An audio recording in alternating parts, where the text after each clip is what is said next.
Chosen one. There's something sacred about the pain you've walked through. It wasn't random. It wasn't meaningless. It was holy ground, the kind of ground where only the truly called can stand. You may not have realized it then, but every tear you cried was counted. Every heartbreak, every silent night, every why whispered into the darkness was heard. Heaven was listening even when earth was silent. This message isn't for everyone. It's for the one who has endured suffering that defied explanation. The one who gave everything and still felt empty. The one who was faithful, yet forgotten. You've asked God, why did I have to go through so much? And the answer has been hidden behind the veil of divine timing until now. What you thought was destruction was actually construction. God wasn't breaking you.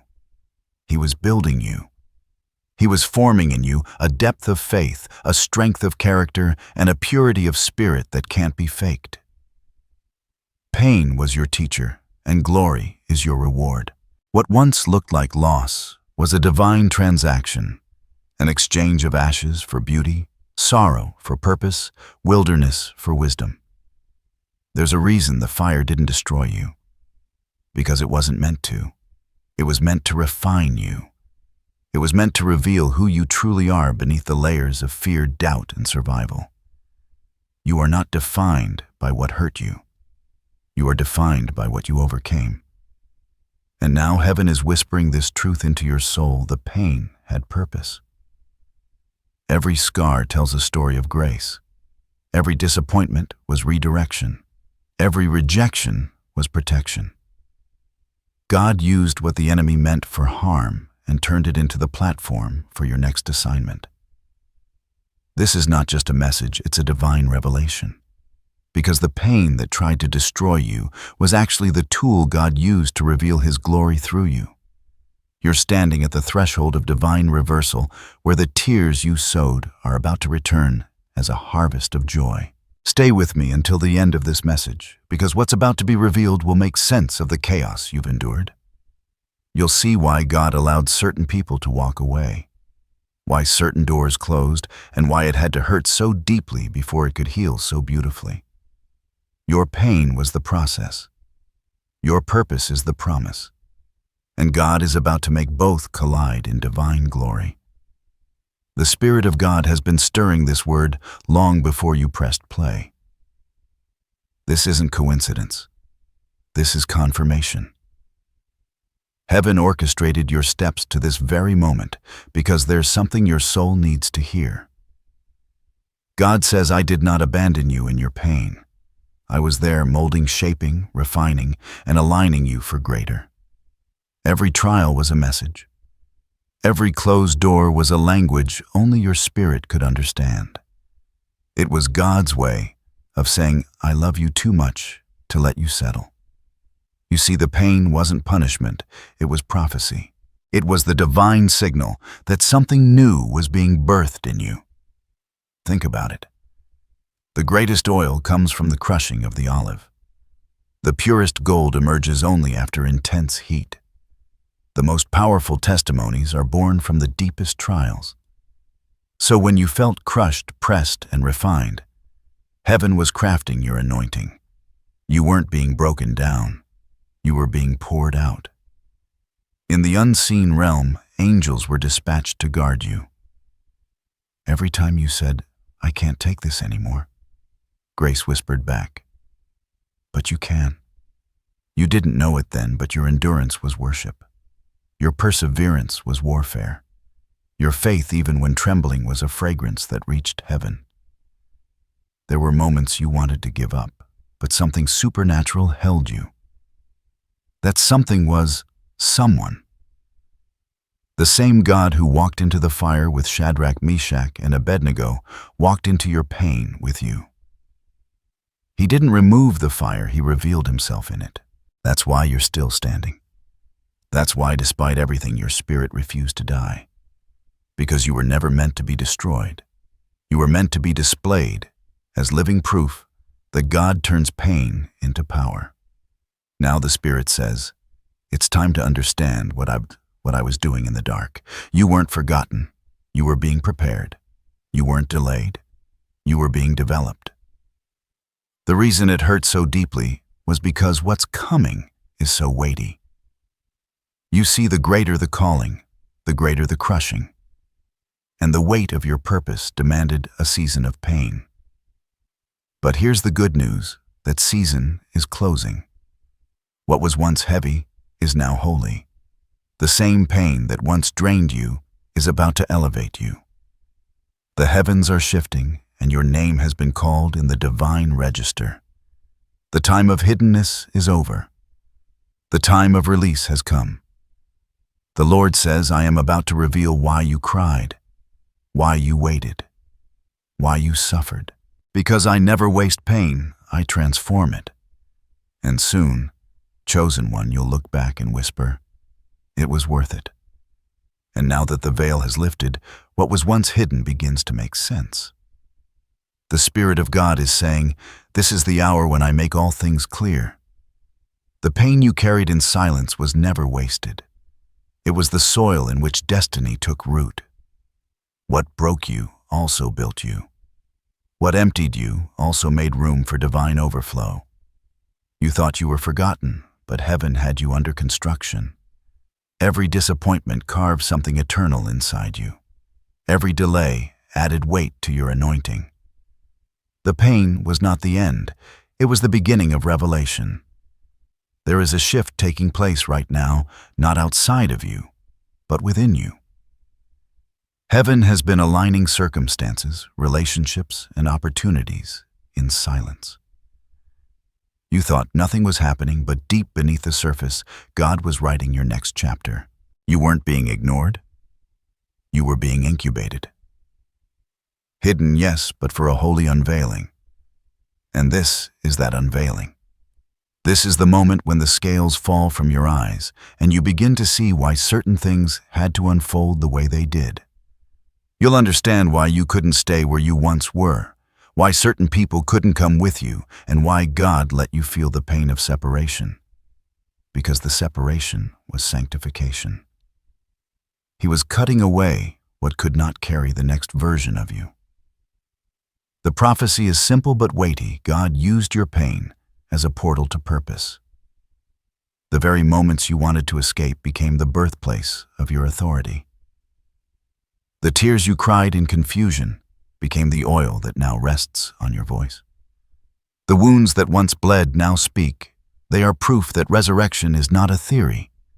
It's your reality. You are entering a season where the very places that rejected you will witness your redemption. The same ground that saw your tears will soon see your triumph. The same voices that questioned your worth will soon testify of your rising. For the Lord says, I will prepare a table before you in the presence of those who doubted you. I will crown you with glory, born from your grief.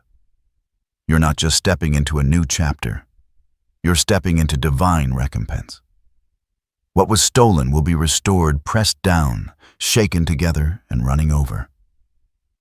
The seeds of sorrow you planted in faith are about to burst into a harvest of joy. And the beauty of it all is this: you don't have to strive for it. You don't have to chase what's already written. The prophecy is unfolding by divine decree. Heaven has already authorized your comeback. All that's required is your alignment, your willingness to believe that even the pain served purpose. The Spirit whispers, I used it all. The loneliness that humbled you. The heartbreak that softened you. The silence that taught you to listen. The loss that made you depend on me. The failure that stripped you of pride. I used it all. Because only through the breaking could you behold my beauty. Only through the crushing could you release my fragrance. Only through the emptying could you hold what I'm about to pour. This is not the end of your story. This is the unveiling of the reason behind it. You were never forsaken. You were being forged. The hands that allowed your breaking were the same hands that are now raising you up. And here's the divine mystery. The more you surrendered to the pain, the more power was released into your destiny. The deeper the wound, the greater the well. The darker the night, the brighter the dawn. For what God births through brokenness carries eternal weight. You are not rising with the same heart you had before. You're rising with vision, compassion, and authority. What once crushed you will now crown you. So don't despise the breaking. Don't curse the seasons that made you weep, because those were the very seasons that heaven used to prepare the vessel for glory. The prophecy has been sealed, and heaven's decree has been spoken. The pain had purpose, the pain was prophecy, and the pain is now becoming power. What's next is not random favor. It's divine fulfillment. The story that began in sorrow will end in glory. When you look back on it now, you can feel it that every season of pain carried a hidden lesson, a coded message from heaven written in invisible ink. What seemed like punishment was in truth preparation. What appeared as loss was actually a divine exchange. Your comfort for your calling, your control for God's perfect orchestration. Pain in the kingdom is not chaos, it's language. It speaks in a dialect only the refined can hear. It tells you something sacred is happening beneath the ache. Because God doesn't waste suffering, He repurposes it into revelation. Every heartbreak cracked the surface of your heart so that more light could enter. Every storm tore through the illusion that you were in control, so that divine sovereignty could reign within you. It's strange how heaven hides power in paradox. The breaking births the blessing. The silence becomes the song. The wilderness leads to the promise. And the pain that once felt unbearable becomes the very evidence that you were chosen for something greater than ordinary comfort. The divine cannot dwell where pride rules, so God allows pain to humble, to cleanse, to purify the heart until it becomes fertile soil for glory. You see, pain dismantles illusions. It strips away the noise and teaches you to hear God in the stillness. It removes false attachments and false identities. It reminds you that what is eternal cannot be shaken. And when all that's temporary falls away, what remains is you, the real you, the one heaven recognized before time began. That's the sacred meaning of pain. It's the refining fire that reveals essence. Without it, faith would stay shallow. Gratitude would remain conditional, and compassion would be selective. But through pain, empathy is born. Through loss, humility grows roots. Through surrender, love matures. Every scar becomes a doorway through which divine wisdom walks. The person who has suffered and survived carries a fragrance not of bitterness, but of understanding. You start to see differently. You stop judging people's storms because you know what it's like to drown and be rescued by unseen hands. You stop chasing validation because you've met the one who calls you worthy, even in ashes. In this light, your pain was never your enemy. It was your instructor. A hard teacher, yes, but a truthful one. It taught you to pray without performance, to love, without conditions, to trust, without evidence. It taught you that strength isn't loud. Sometimes it's the quiet decision to keep believing when everything says quit. That's why God allowed it, because the lesson was eternal. You were learning the art of surrender, the posture of reliance, the rhythm of divine timing. You were learning to wait without bitterness, to hope, without guarantee, to walk by faith when sight mocked you. And all along heaven was watching, saying, now they understand. Now they are ready. When the pain did its work, transformation began. You may not have felt it immediately, but something sacred shifted within you. The old self, the one built on striving, pleasing, and proving, began to dissolve. What replaced it was awareness that you are already loved, already enough, already carried by grace. And once that truth takes root, you become unshakable. Because when you've been broken and rebuilt by God Himself, there's nothing left to fear. Pain loses its power to define you because it has already refined you. Look at gold. Before it shines, it's dull, covered in rock and dust. It must go through intense heat to reveal its true worth. That heat doesn't create the gold, it exposes it. The same is true for you. The value is already within. The fire simply revealed it. In heaven's economy, suffering is never wasted. It's invested. What you endured will yield eternal dividends of wisdom, empathy, and faith. The more you surrendered to God in your pain, the more authority He entrusted to your spirit. Because authority isn't earned through comfort. It's bestowed through endurance. You were being given keys forged in the furnace of adversity. Keys to unlock healing in others. Keys to speak peace into storms. Keys to intercede with compassion because you know what brokenness feels like firsthand. That's divine purpose disguised as pain. So when you ask, why me, heaven responds, because I could trust you with the breaking. Only those who've been through the fire can carry the flame without being consumed. Only those who've been emptied can be filled without pride. Only those who've walked through darkness can guide others toward light. This is the hidden depth of your journey. Your pain became prophecy. Your endurance became worship. Your surrender became intercession. You became a vessel, not by avoiding the fire, but by surviving it with your heart still open. And now every time you breathe, you testify that grace is real, that healing is possible, that even in agony, God is still good. That is glory. That is transformation.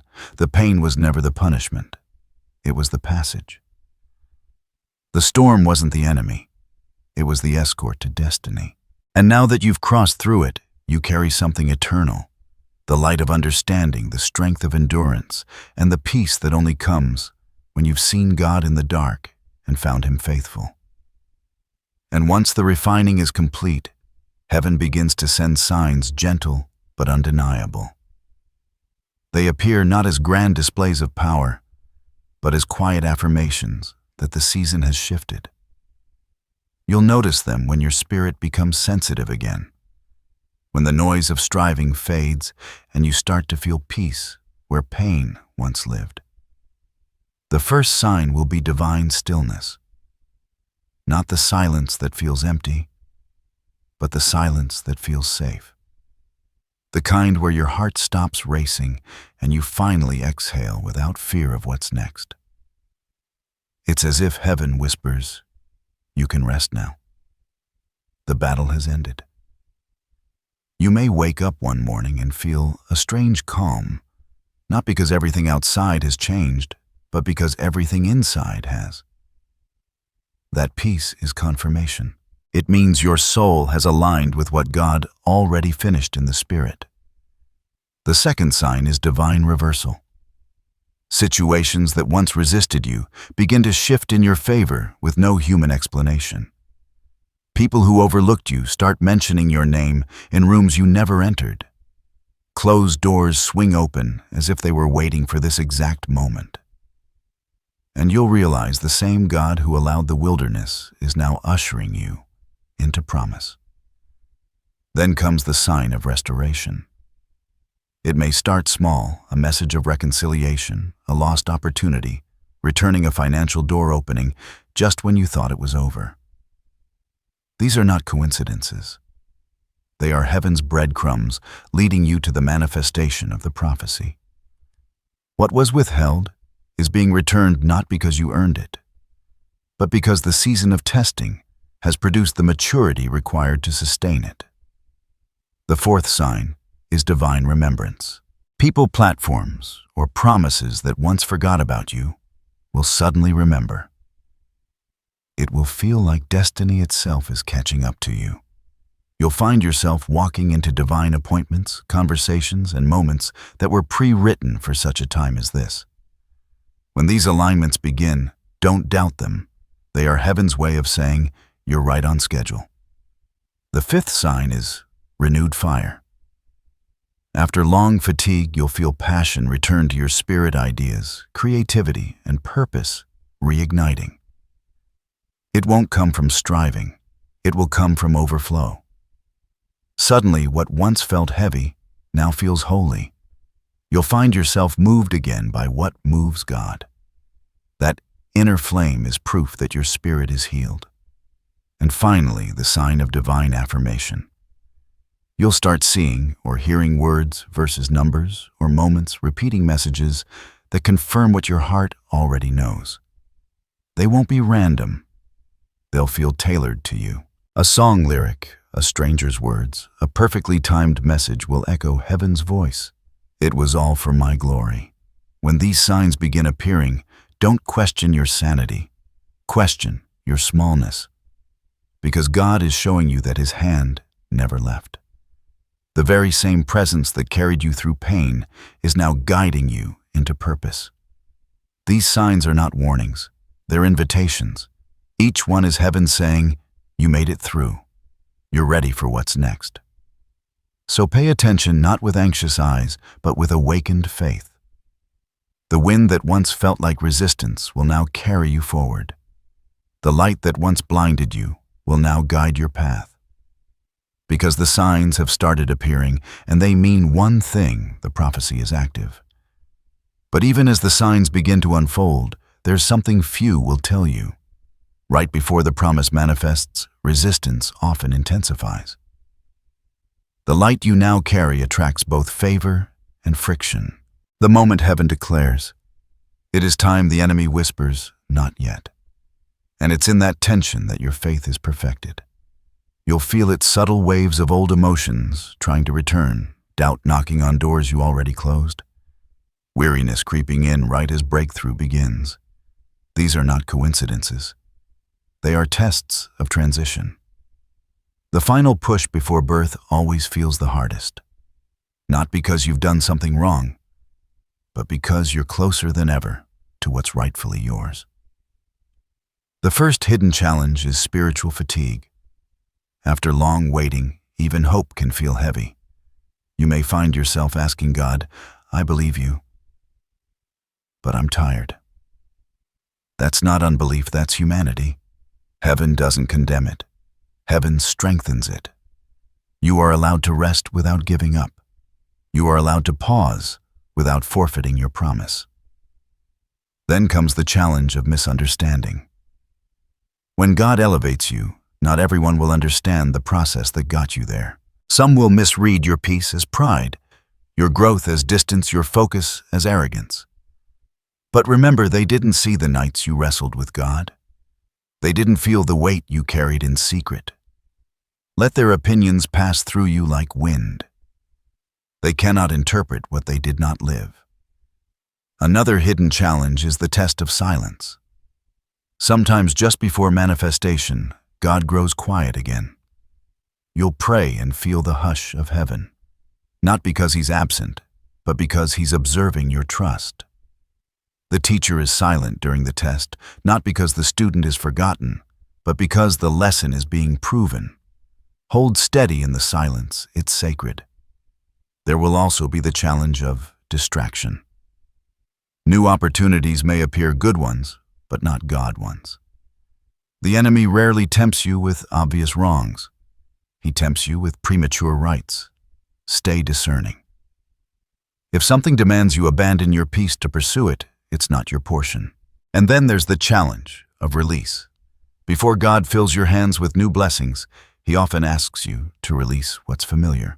Old friendships, outdated mindsets, or past versions of yourself may no longer fit the future being built. Release is painful, but it's also prophetic because everything you let go of creates space for divine replacement. Through all of this, remember, challenges don't mean you're off course. They confirm that you're on it. Resistance rises only when destiny draws near. If it feels heavier lately, it's because what's coming carries greater weight. So don't be alarmed by the pressure. It's the evidence of promise. The closer you are to fulfillment, the tighter the contractions become.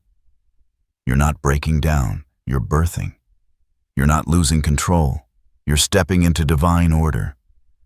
And when it feels unbearable, whisper this truth to your soul. I didn't come this far to fall apart now. The same God who sustained you in pain will sustain you in purpose. The same strength that carried you through fire will carry you through fulfillment. Because even in challenge, you are being guided. Even in silence, you are being seen.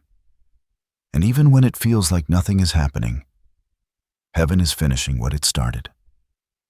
Hold the line. You're not almost defeated, you're almost delivered. Now that you've endured the breaking, the Spirit begins to whisper instruction. Heaven never releases revelation without direction, because revelation shows what God is doing, but instruction tells you how to move with it. What's coming next requires your cooperation, not your striving. The first instruction is simple but holy. Protect your peace. Peace is not a luxury, it's your compass. Anything that disturbs it is not sent to destroy you, it's sent to distract you. Guard your atmosphere like sacred ground. Choose silence over noise, prayer over panic, and discernment over reaction. You cannot hear divine strategy in chaos. So when life gets loud, step back. The one who stays still long enough will hear the whisper of wisdom that others miss. Second, stay anchored in gratitude. You've prayed through pain, now praise through transition. Gratitude multiplies what grace releases. Even when you see only fragments of the promise, thank God, as though it's already whole. This posture tells heaven, I trust the builder, even when I don't see the blueprint. Gratitude turns waiting rooms into worship rooms. Third, detach from outcomes. Your role is obedience. God's role is outcome. Don't measure success by what you can see. Measure it by your alignment. When you act in faith, heaven records it as victory, even if earth hasn't caught up yet. Release the need to control how or when it happens. Faith is not figuring it out. It's standing still and letting God unfold it. Fourth, speak life, even when it feels lifeless. The same voice that once cried in pain now carries authority. Your words have weight. They create atmospheres. So call forth what heaven has spoken. Peace over chaos, abundance over lack, purpose over confusion. Don't let temporary emotion cancel eternal decree. Declare what you expect to see. Speak as though heaven is echoing through your lungs, because it is. Fifth, rebuild your rhythm with rest. Rest is not laziness, it's faith expressed in stillness. After long warfare, your spirit must learn to breathe again. Don't rush into proving yourself strong. Let God prove himself faithful. The Sabbath principle isn't just a day, it's a state of trust. Rest tells heaven, I know you're working even when I'm not. Sixth, forgive swiftly and deeply. Unforgiveness chains you to old seasons. The pain may have been purposeful, but bitterness distorts that purpose. Forgiveness doesn't mean forgetting. It means releasing judgment so that healing can flow. Let go not for them, but for you, so your spirit can remain light enough to rise. Seventh, stay hidden when God hides you. Elevation doesn't always look public. Sometimes it looks like obscurity. You'll feel the urge to prove you're ready, but the Spirit says, don't rush visibility before stability. There's power in private growth.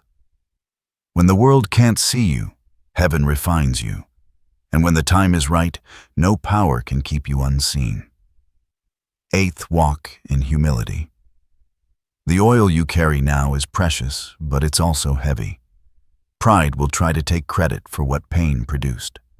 Resist it. Stay small before God, even when you stand tall before men. Remember, promotion is not proof of superiority. It's proof of surrender. Ninth, serve while you wait. The waiting place isn't punishment, it's preparation. God tests how you handle small assignments before he trusts you with greater ones. Pour out encouragement, love, and wisdom even while you're still healing.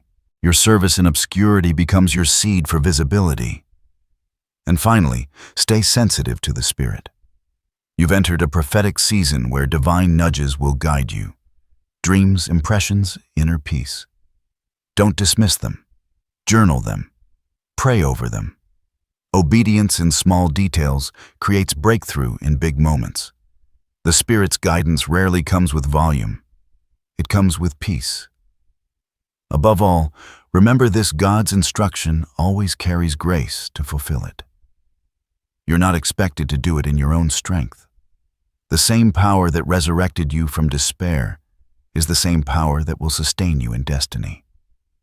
So walk lightly, but intentionally. Speak less, listen more. Move when heaven moves, pause when heaven pauses. You are no longer reacting to life. You are responding to God. Every step now matters because this is sacred ground. You are not just rebuilding, you are being recommissioned. The pain was the pruning. The process was the preparation, and the instruction is the invitation. Heaven says, walk with me now, and you'll see why I allowed it then. And now that you've aligned your steps with heaven's rhythm, peace begins to settle like soft rain. You may not see it, but you're surrounded, covered, guarded by something far greater than circumstance. The same hands that allowed the storm are the hands now holding you still. God wants you to know you are protected. Not in theory, in reality. Not partially, completely. Every unseen danger that tried to touch you had to pass through divine permission first, and most never made it past His presence.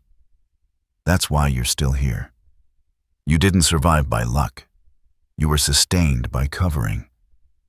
In the unseen realm, there are angels stationed around you, not because you earned it, but because you're marked.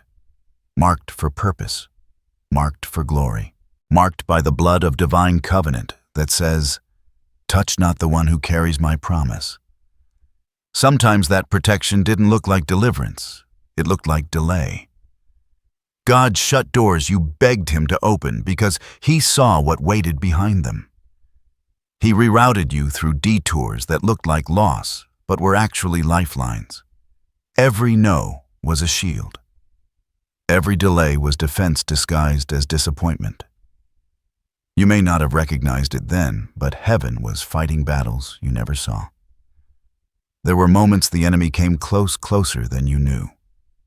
But divine mercy said, "Not this one." You were rescued before you realized you were in danger. And even now, as you move into new territories of purpose, that same protection goes before you. The Spirit says, "I will be fire around you and glory within you." You are stepping into places where favor will rest on your name, but so will resistance. Don't fear either, because both will bow before the one who sent you. God's assurance isn't the absence of battle, it's the promise of victory. You will still face challenges, but none will overcome you. You will still walk through valleys, but none will consume you. You will still meet opposition, but none will outlast you. For the covering on your life is eternal, and no weapon formed against you shall prosper. When fear whispers, "What if it happens again?"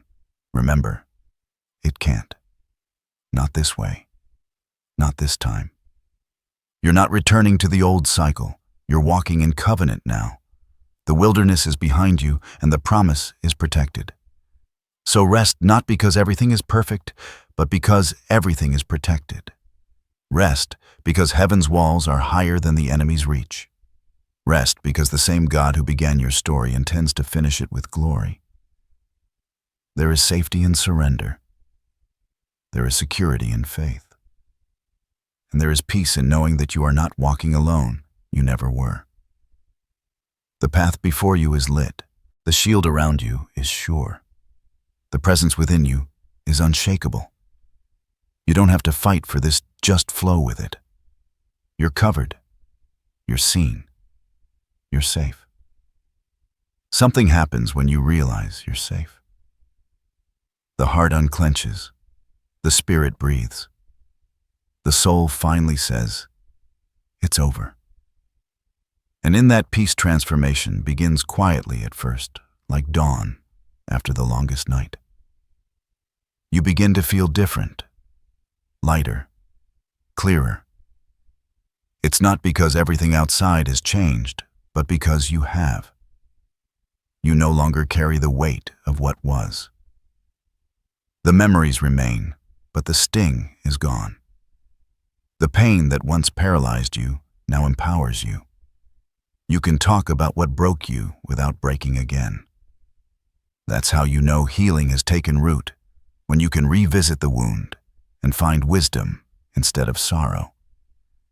This is the moment heaven was preparing you for the divine exchange. The ashes you held so tightly are being traded for beauty. The garments of heaviness are being replaced with robes of praise. The same heart that once cried in anguish is now overflowing with gratitude. You survived the storm, but more than that, you were transformed by it. The person emerging from this season isn't the same one who entered it. Your faith has matured, your discernment has sharpened, and your love has deepened. You no longer chase what isn't meant for you because your spirit recognizes counterfeit peace. You no longer beg for validation because heaven's affirmation is enough. You no longer fear endings because you finally understand every ending in God is an opening in disguise. And now fulfillment begins to unfold. You'll notice divine acceleration. Things that once took years begin to happen in moments. Doors open naturally, favor finds you without striving, and opportunities align like constellations that were always written in your sky. You'll walk into rooms that once felt unreachable, and yet you'll carry peace, not pride, because you'll remember what it cost to get here. But fulfillment isn't just external, it's internal abundance. You wake up with purpose again. You dream with courage again. You love without fear again. You realize that joy isn't an emotion. It's a decision rooted in revelation. The revelation that God used it all. The heartbreak that once felt like punishment became the soil of compassion. The loss that once felt unfair became the gateway to freedom. The waiting that once felt endless became the training ground for endurance. Every scar now shines as evidence that resurrection is real. This transformation isn't loud or boastful, it's steady and sacred. You start to notice that you no longer need to defend what God already vindicated. You don't chase closure because peace already closed the chapter. You no longer explain your anointing. You simply embody it. And as you walk forward, the world will notice. Not because you announce it, but because you radiate it. There's something unspoken in your eyes, a knowing that you've met God in the fire and came out refined, not ruined. You carry a new authority not from titles or applause, but from testimony. This is what divine fulfillment looks like when the pain no longer owns your story, but serves it. When the process no longer wounds you, but witnesses for you. When everything the enemy used to destroy you becomes the platform on which God displays His glory. The prophecy has matured into manifestation. The seed has become fruit. And as heaven watches, a divine smile whispers over your life. This is what I was building all along. You've crossed over from wounded to whole, from waiting to walking, from broken to blooming. The transformation is complete and the fulfillment has begun. Take a deep breath. You made it. Through the storm, through the silence, through the nights that felt endless, you made it. And now, standing here at the end of the wilderness, you finally see what heaven saw all along, that the pain was not the ending. It was the becoming. Every tear watered a seed. Every prayer built a bridge. Every moment of surrender opened a portal for grace to enter. Nothing was wasted. Nothing was lost. God used it all. So as this word settles in your spirit, speak these affirmations out loud. Let them anchor your heart and seal the prophecy. 1. My pain was not punishment. It was preparation. Say it until it sinks beneath your skin. Every wound became wisdom. Every loss became light. 2. Everything that broke me built me for glory. You are not damaged. You are designed. The cracks in your soul are where God's glory shines through. 3. I trust the timing of heaven. You no longer need to rush. You no longer chase what's already yours. What God ordained cannot be delayed by man. 4. I am walking in divine purpose, protected and equipped. You are surrounded, guided, chosen, not someday, but now. Let these words be your daily rhythm. Speak them when fear knocks, when doubt whispers, when silence returns. They will remind you who you are and whose hand is upon you. And now the blessing, may every fragment of your past be transformed into fuel for your future. May peace flood the spaces where pain once lived. May your discernment sharpen your confidence rise and your faith remain unshakable. May doors open that no human could open, and may you walk through them clothed in humility and glory. May every word spoken against you dissolve in the fire of divine justice. May your voice carry healing to others who are still in their wilderness, testifying that beauty does rise from ashes. From this day forward, may you never again confuse breaking with abandonment or silence with absence. For heaven has been with you all along. The storm was your training ground.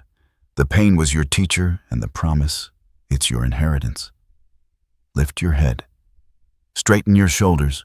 Step forward in peace. You've graduated from survival to significance, from waiting to walking, from pain to purpose. The heavens are applauding. The prophecy is fulfilled. The story is redeemed. Go in grace and walk in glory.